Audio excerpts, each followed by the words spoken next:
श्री गणपतिर जयति श्रीमन नारायण। तो देखिए, पितृपक्ष में आज पूर्णमासी और प्रतिपदा की श्राद्ध है। देव कार्यादपि सदा पितृ कार्यम विशिष्यते देवताभ्यो ही पूर्वम पितृणा माप्यायनम परम। कहने का तात्पर्य है कि जैसे हम देव कार्य करते हैं, देवताओं का पूजन करते हैं, देवताओं का यजन करते हैं, आराधन करते हैं, ठीक उसी प्रकार से पितृ कार्य भी विशेष है। यहाँ तक कि सूत्र की बात करें तो लिख दिया है कि देव कार्य की अपेक्षा पितृ कार्य की विशेषता है। इसका मतलब ये नहीं कि हम देव कार्य को बंद करते हैं, नहीं, जैसे हम देव कार्य करते हैं वैसे ही हमें पैतृक कार्य भी करना चाहिए। यहां तक कि कह दिया है कि देव कार्य से पहले भी पितृ कार्य कर सकते हैं या बाद में करो, पर अवश्य करो। जैसे कि नंद बाबा ने पितृ देवार्चनम तथा देवताओं का पूजन करने के उपरांत पितरों का पूजन किया, पर पैतृक कार्य अवश्य करना चाहिए।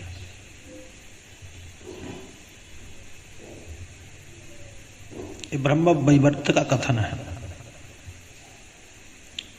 श्राद्धात् परतरं नान्यत् श्रेयस्करमुदाहृतम् तस्मात् सर्वप्रयत्नेन श्राद्धं कुर्याद् विचक्षणः। ये हेमाद्रि में सुमंतु का वचन है कि श्राद्धात् परतरम नान्य, श्राद्ध से बढ़कर के कोई कल्याणकारी कर्म नहीं है। श्राद्धात् परतरम नान्य श्रेयस्कर मुदाहृतम। इसलिए श्राद्ध कर्म करते रहना चाहिए। आगे बात आती है, एवं विधानतः श्राद्धं कुर्याद् स्व विभवोचितम् आब्रह्मस्तंभ पर्यन्तं जगत प्रीणाति मानवः। देखिए, जो श्राद्ध कर्म करते हैं वो अपने पितरों को ही संतृप्त नहीं करते, अपितु ब्रह्मा से लेकर के घास तक के जो जीवाणु होते हैं उनकी आत्मा को तृप्त कर देते हैं। इसलिए श्राद्ध कर्म अवश्य करें, श्राद्ध को करते रहना चाहिए।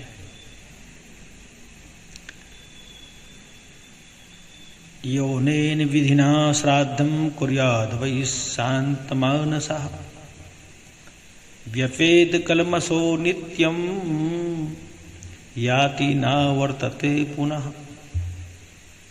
जो शांत मन से विधि पूर्वक श्राद्ध संपन्न करते हैं वो व्यपेद कल्मषो, संपूर्ण पापों को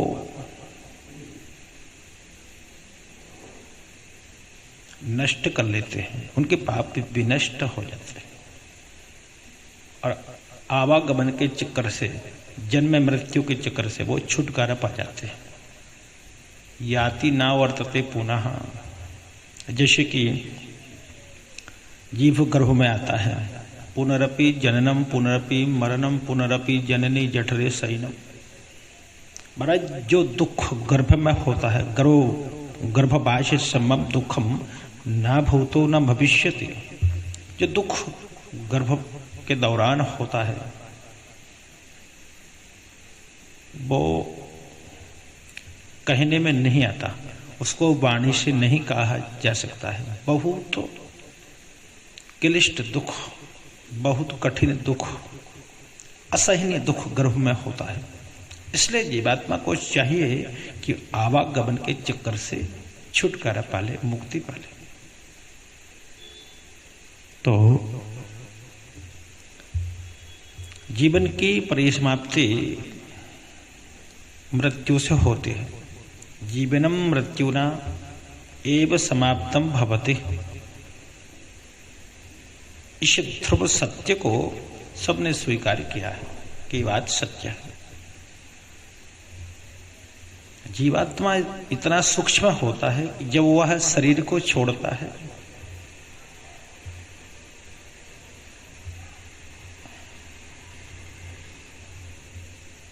तब, कहने का तात्पर्य, जब शरीर को छोड़ता है, शरीर से वो निकलता है, उस समय हम उसको अपने चर्म चक्षुओं से नहीं देख सकते। मृत्यु प्रत्यक्ष दिखलाई पड़ता है, पर उसका प्राण, आत्मा का जो जीव जो निकलता है वह चर्म चक्षुओं से देखा नहीं जा सकता। और जीवात्मा को अपने कर्मों को भोगने के लिए अंगुष्ठ पर्व परिमित आतिवाहिक सूक्ष्म शरीर प्राप्त होता है, और उसी शरीर से वो अपने शुभ अशुभ कर्मों को भोगता है। अंगुष्ठ पर्व मात्र जो माता पिता के द्वारा शुक्र शोणित से शरीर बनता है, वह शरीर अलग होता है। जो कर्मों को भोगने के लिए शरीर प्राप्त होता है वह अलग होता है। देखिए, जो धर्मात्मा लोग होते हैं ना, वो सीधे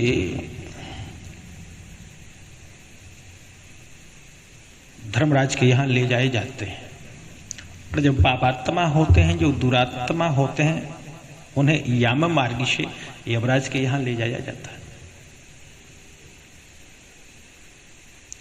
अन्य किसी जीव को अतीन्द्रिय शरीर नहीं धारण करना पड़ता, केवल मनुष्य योनि को छोड़ करके अन्य जो योनियां हैं वो मरते हैं और पुनः दूसरा शरीर धारण कर लेते हैं। पर मनुष्य को कर्म के अनुसार शुभ अशुभ कर्म, धर्म अधर्म के द्वारा शुभ और अशुभ कर्मों का फल उसे भोगना पड़ता है। तो केवल ये प्राणी मात्र के लिए सूक्ष्म शरीर प्राप्त होता है, अंगुष्ठ पर्व मात्र, अन्य योनियों के लिए नहीं। जो धर्मात्मा होते हैं सीधे धर्मराज के पास पहुंचते हैं, और जो दुरात्मा होते हैं वो याम मार्ग से यमराज के पास पहुंचते हैं। और जैसा जिन्होंने किया है उन कर्मों के फल स्वरूप यातनाएं भोगनी पड़ती हैं। अब उनके जो पुत्र होते हैं तो वो अपने पितरों को तारते हैं। पुन्नाम नरकात त्रायते ति पुत्र, अपने पितरों का, पूर्वजों का उद्धार करे वही पुत्र है। इसलिए महाराज श्राद्ध कर्म, तर्पण कर्म अवश्य करते रहना चाहिए। पुत्र का बहुत बड़ा दायित्व होता है। जीव जब इस दुनिया में आता है, संसार में आता है, तो 3 प्रकार के ऋण को लेकर आता है। एक तो देव ऋण होता है,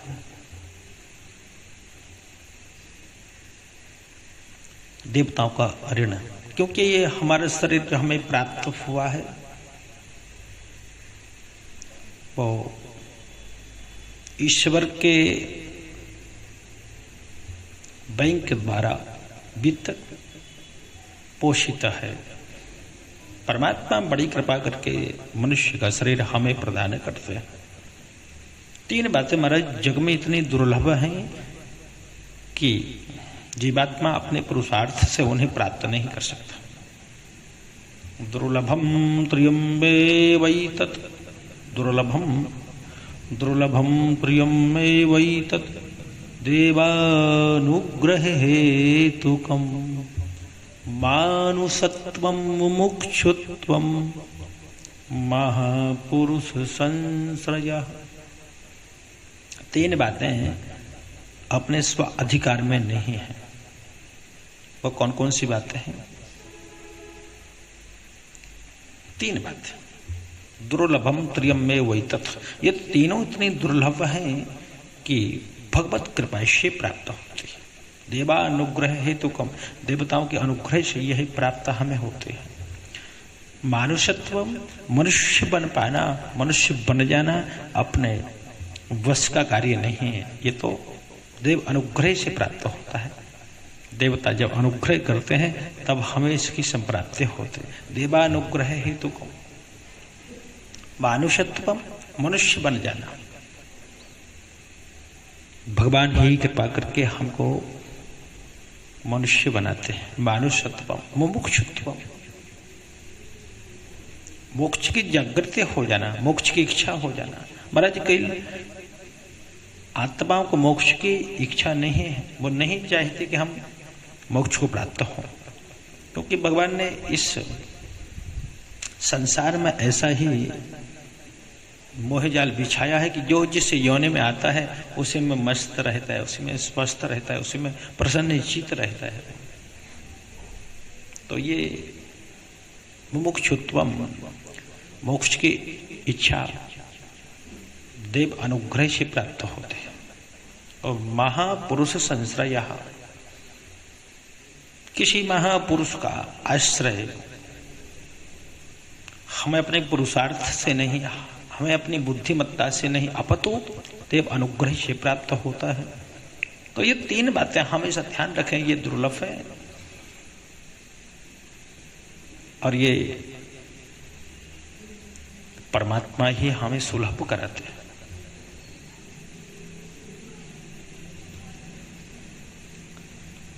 तो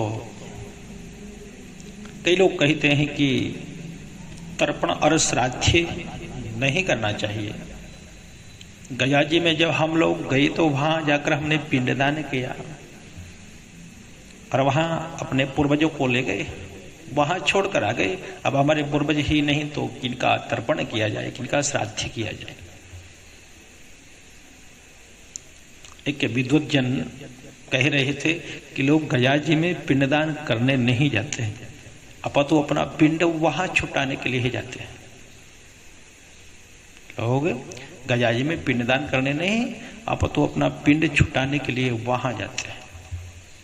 ठीक उसी प्रकार से जैसे आजकल परिचलन में आपने देखा होगा कि लोग अपने जो माता पिता बूढ़े हो जाते हैं, वृद्ध हो जाते हैं, उन्हें क्या करते हैं, वृद्धाश्रम ले जाकर के छोड़ आते हैं। उनसे हमारा पिंड छूट जाए। एक सज्जन अपने माता जी को अपने घरवाली के कहने से वृद्धाश्रम ले गए और वहां जाकर के वृद्धाश्रम में उनको छोड़ करके घर आए। 7 दिन बाद मनुफुआ के देखने चले माता जी कैसे हैं। वहां जब वृद्धाश्रम में पहुंचे और माँ से पूछा, बोले माँ कैसे हो, ठीक तो हो? माँ ने कहा कोई बात नहीं, जिंदगी को तो निकालना है, मैं निकाल लूंगी, पर तुम लोग सुखी रहो। पुत्र ने कहा कोई ऐसी समस्या हो तो मैं उसको हल कर दूं।